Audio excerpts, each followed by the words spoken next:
আসসালামু আলাইকুম, welcome to my channel. বন্ধুরা কেমন আছেন? নিশ্চয়ই ভালো আছেন। আলহামদুলিল্লাহ, আমিও ভালো আছি। এখন শীতকাল চলছে, এ সময় গুড়ের পায়েসে আলাদা একটা কদর থাকে। তাই রেসিপি হাট আজকের আয়োজনে আপনাদের জন্য নিয়ে এসেছে খেজুর গুড়ের পায়েস। বন্ধুরা, সাপোর্ট দেওয়ার জন্য আমার চ্যানেলটিকে প্লিজ সাবস্ক্রাইব করুন। তাহলে চলুন দেখে নেই কীভাবে খেজুর গুড়ের পায়েস তৈরি করব। আজকে আমি 1.5 লিটার দুধের পায়েস তৈরি করব। পায়েস তৈরি করার জন্য আমার চাল লাগবে 3-1 কাপ। আমি চালটা ভিজিয়ে রেখেছিলাম। গুড় লাগবে 1 কাপ। নারকেল লাগবে 1/2 কাপ। নারকেলটা আপনারা যদি পছন্দ না করেন না দিলেও চলবে।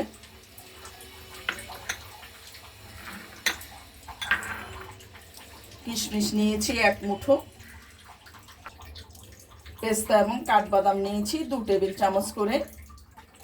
3টা ছোট এলাচ নিয়েছি। আর স্বাদের ব্যালেন্সের জন্য লবণটা নিয়েছি। লবণটা না দিলে স্বাদটা ঠিক মতো আসে না। চলে এসেছি মূল রান্নায়। চুলায় একটা প্যানে 1.5 লিটার তরল দুধ বসিয়ে দিয়েছি। এবার দিয়ে দিচ্ছি 3টা এলাচ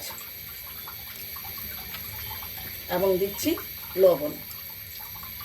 এবার দুধটা ফুটা পর্যন্ত অপেক্ষা করব।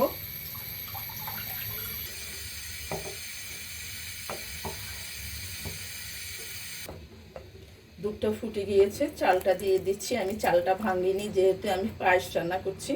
পায়েসটা গোটা চাল দিয়েই করতে হয়। দিয়ে দিচ্ছি 1/2 কাপ গুঁড়ো দুধ। এখন দুধটা মিশিয়ে নিব।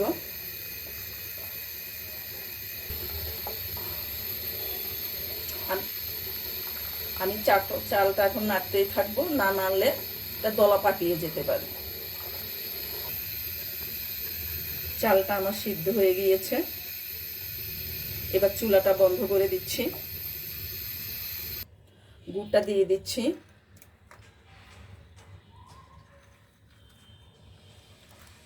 গরম অবস্থায় গুড়টা দিলে দুধটা ফেটে যেতে পারে, সেই জন্য একটু ঠান্ডা করে গুড়টা দিয়ে দিচ্ছি। নেড়ে দুধের সাথে মিশিয়ে দিচ্ছি। দিয়ে দিচ্ছি নারকেল।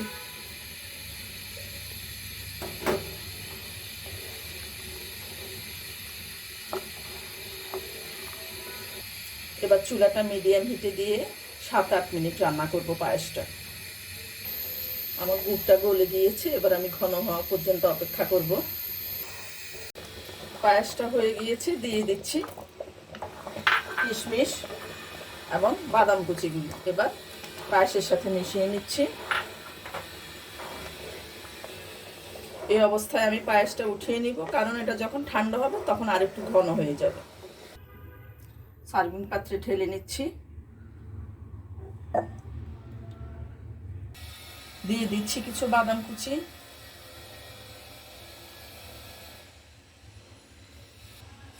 খুবই সুন্দর একটা সুগন্ধ বের হয়েছে। তৈরি হয়ে গেল আমার খেজুর গুড়ের পায়েস। আশা করছি আমার আজকের রেসিপিটি আপনাদের কাছে ভালো লেগেছে। ভালো লেগে থাকলে লাইক, শেয়ার, কমেন্ট করতে ভুলবেন না। সামনে আবারও নতুন রেসিপি নিয়ে আপনাদের সামনে হাজির হব। আপনারা ভালো থাকবেন, সুস্থ থাকবেন। আমার জন্য অনেক অনেক দোয়া করবেন। আল্লাহ হাফেজ।